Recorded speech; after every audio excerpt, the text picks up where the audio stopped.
Well, hey guys, and welcome to my official Scout Let's Play. If I don't really remember if the last one that I uploaded was an official Let's Play or not, but this one is an official Let's Play. I'm actually gonna be Let's Playing the Scout, and right off the bat, no pun intended there, but right off the bat, getting a bonk on that demo man there, with the Sandman, which of course gives me a, which gives the target a bit of a stun whenever you hit them, and having a little bit of frame skip load thing right now, but that's fine.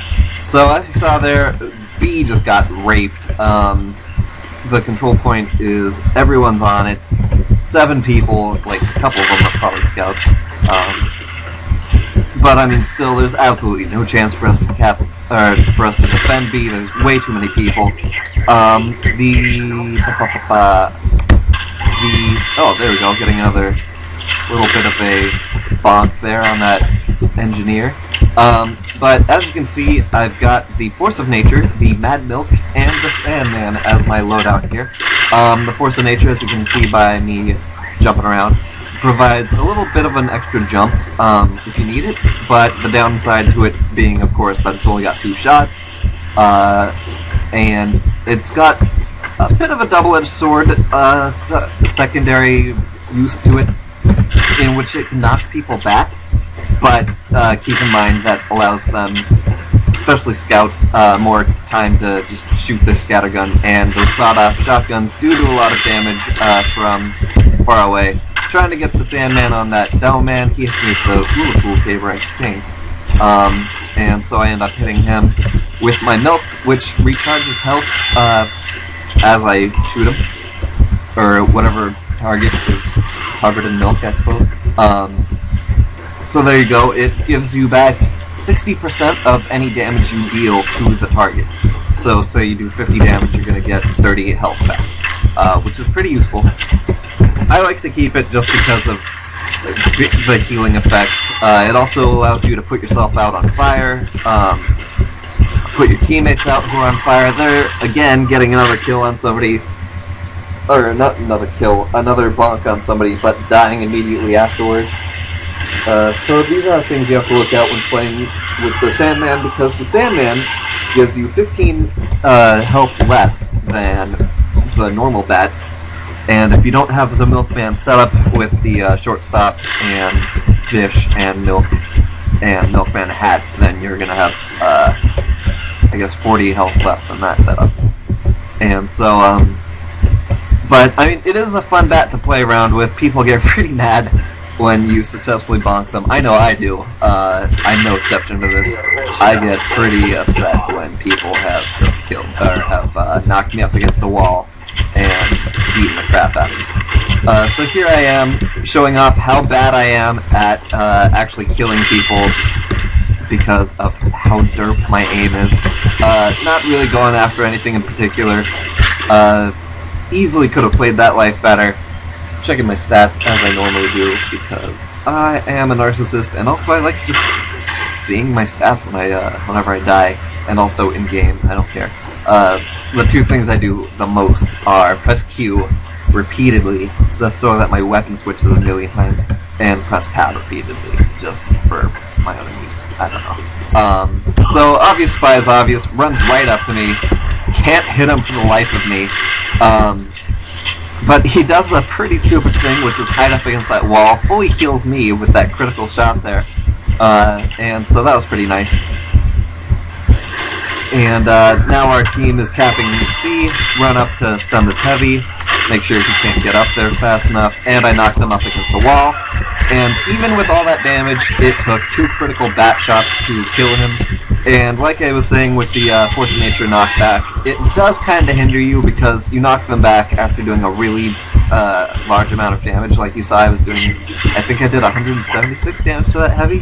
With the first shot, and then when he was knocked back, he was at a farther distance, finally did 16 damage. So here I am switching my loadout to the Shortstop, Mad Milk, and Holy Mackerel setup, along with my, what's it called? My Milkman hat allows me to have 150 health, which does really come in handy.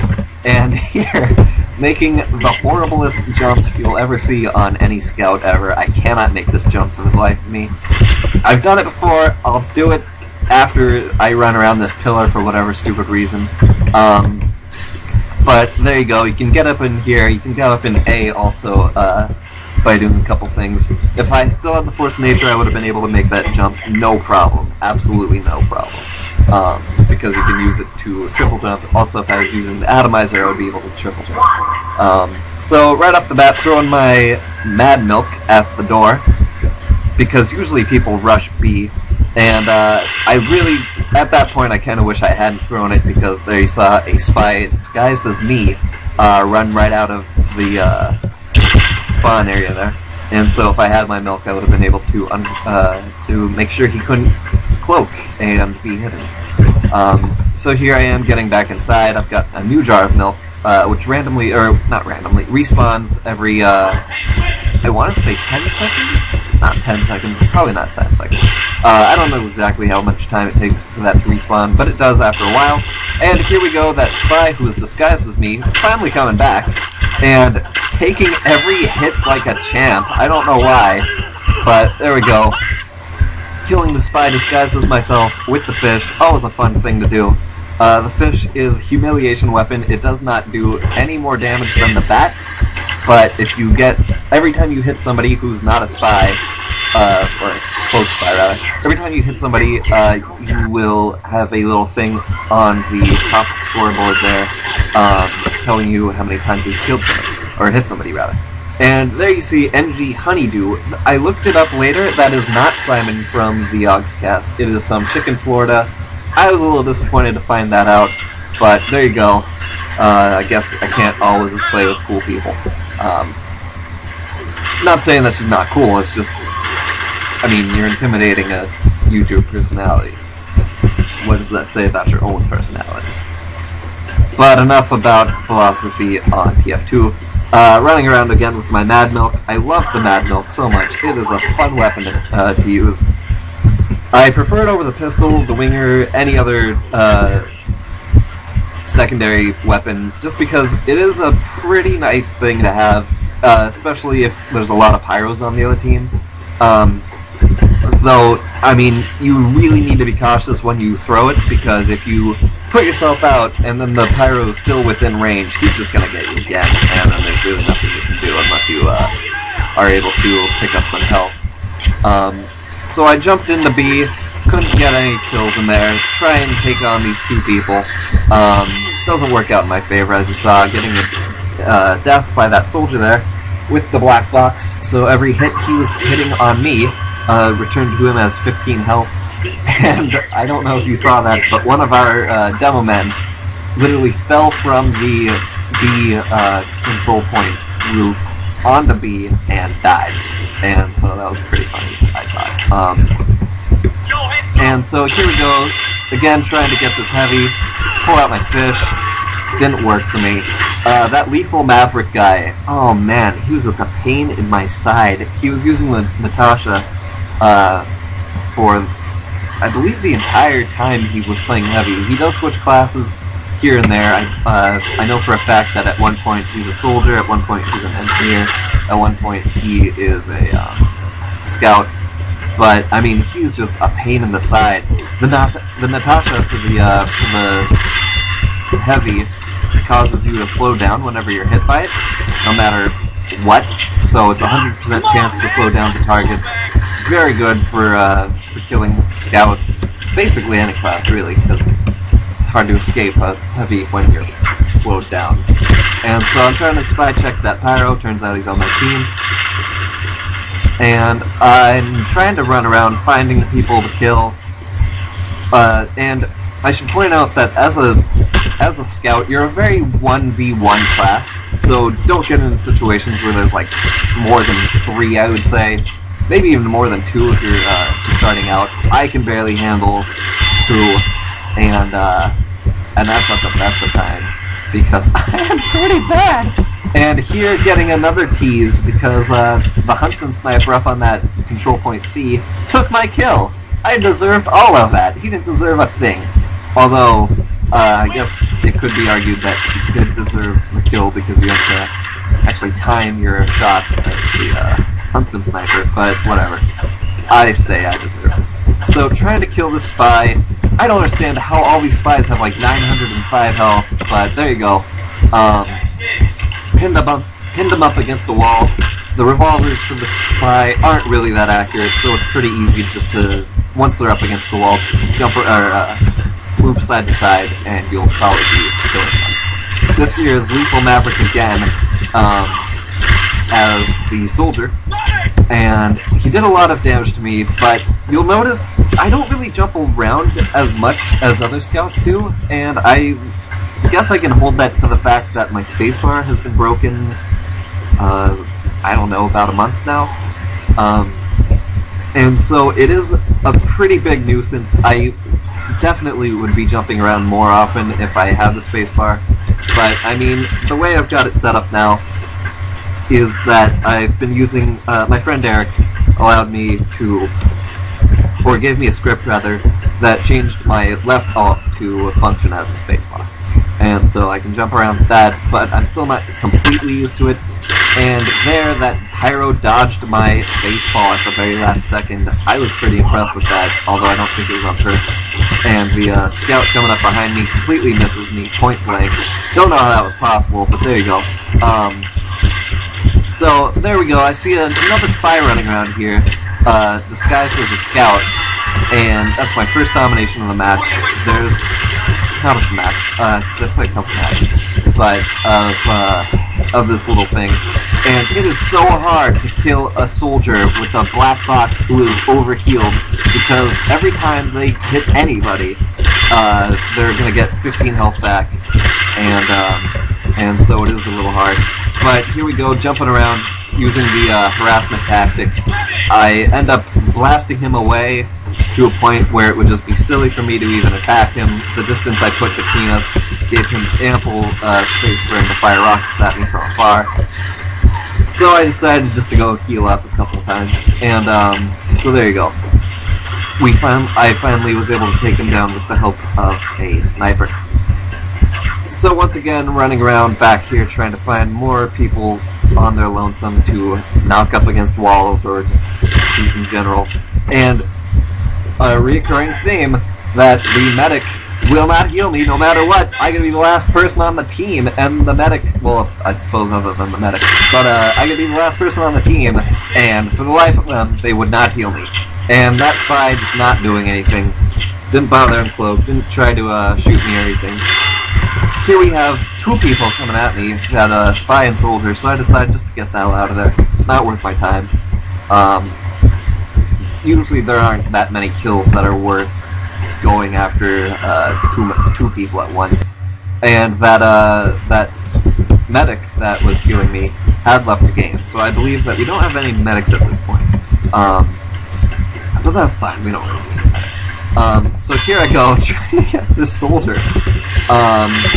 Again, blasting him way too far away from myself, but luckily at a range where he's not going to be doing too much to me either. I can easily dodge basically anything he throws at me from that type of range. And I was waiting for that soldier to come out, and it turned out that he just gets backstabbed by that spy there that was on my team. Trying to get this spy, however, completely missed with my milk. Don't know where that guy is. Could be anywhere, so I decided to warn my team, hey guys, there's a spy, look out, and just decide, meh. So I run back up to base, or control point C, trying to see if that spy is there. There he is. Missed that shot, or at least missed the kill shot on him. And instead find a medic pyro pair coming in. Sorry, I had to take a drink something. And so I go after this Huntsman Sniper. The thing you have to be wary of as a scout with Huntsman Snipers is they're a pretty mid-range class. So you don't want to get completely up in their face, and if you are completely up in your face, move around a lot, so it's hard to predict where you're going to be moving. Because more often than not, sorry about my weird speech pattern, but more often than not, you're going to get into a situation where you're going to think that the sniper is a lot worse than he is, and your face is going to get impaled into a wall. It's happened to me before, and it's not the most pride-inducing thing. Neither is this right here. Trying to take down a mini sentry and failing I did a significant amount of damage, don't get me wrong, but I mean I could have easily handled that better. Switching up my loadout here to the Scattergun and Candy Cane and the pistol. I really like this setup. This is usually the setup I run. I'm by no means good with the Force of Nature. I mean, this is like the first time ever I've actually done decently well with the Force of Nature. And so I switch out to the Scattergun and the pistol and the Candy Cane. And the Candy Cane's special ability there is that every time you get a kill with any weapon, doesn't matter what it is, every time you kill somebody, you will drop a med pack, or a med pack will be dropped like that. And so Medic, just running around with an Uber, decided not to use it on anybody. Got his ass handed to him by me. Trying to pistol down the scout here, and like I said, the pistol is by no means my favorite weapon. Unless I'm playing Engineer, I always get those two Soldier and Engineer mixed up somehow. Don't ask me why, or why, because I don't know. But so I'm just not accurate with the pistol. I'm barely accurate with half the weapons for Scout as it is. So just toss in something with lowered accuracy and high spin ability, and I'm going to be missing probably 90% of every shot. So here we go, again trying to find some stragglers around back at A. Not having any success. Don't want to overextend into B, because I know that they do have the NG nests starting to get set up there. I saw that little level 1 engineer, or the level 1 sentry gun rather, and the engineer was nearby, so I decided not to pursue that too much, because with level 1 sentry gun that's not a mini sentry, and the engineer is nearby, you're probably not going to get through that unless the engineer is really dumb and will not heal his own thing. But that doesn't happen very often. So here we go, we end up winning the round, picking up all the stragglers I can. And so I get that one pyro, and one of the best things about the pistol is that when you have crits on it, it does so much damage. You saw it was doing 45 damage, about, I don't know, how many shots? 4 shots to any class that's not a heavy, and not overcharged, is probably going to die. So I decided for this round I'm going to switch up my weapon loadout again to the Soda Popper, the Bonk Atomic Cola, for stupid reason. I never used the Bonk Atomic Cola. And the Atomizer, if I hadn't said it. And so I decided, never mind, that's a stupid idea, I'm going to go with my pistol. And then I realized, wait, I still have my Bonk Atomic Cola. So I switch out to the pistol by going over to the medical cabinet thing there. And by this round, I am top 3. I think it was I was second on the team. But I don't know. I don't really care. So at this point, no matter how badly I do for the rest of this game, they can't make me switch. They can't be like, wow, you're a terrible scout. You need to switch classes. Because albeit that I am a terrible scout, I'm still top 2. So, in their faces, really. So I try and cap this point. As the scout, I should point out that you cap any point twice as fast. You count as 2 people on payloads, and you're also the fastest class in the game, which is a way that you can tell if there's a spy scout running around, because they're just not going to be as fast as you. And they have a level something sentry in that corner there. Obvious spy is obvious, just take him out pretty easily. And there we go, that's the end of the video, I guess. So this is actually a 2-part thing. I'll be uploading the other part tomorrow. So this is Timmy PTG, subscribe, rate, comment, or probably not tomorrow, probably on Monday. Whatever. This is Timmy PTG, subscribe, rate, comment. I will see you in the next video. If you like this video, definitely leave a comment, like this video, whatever you want. Share it with your friends. And I will see you in the next video. Goodbye!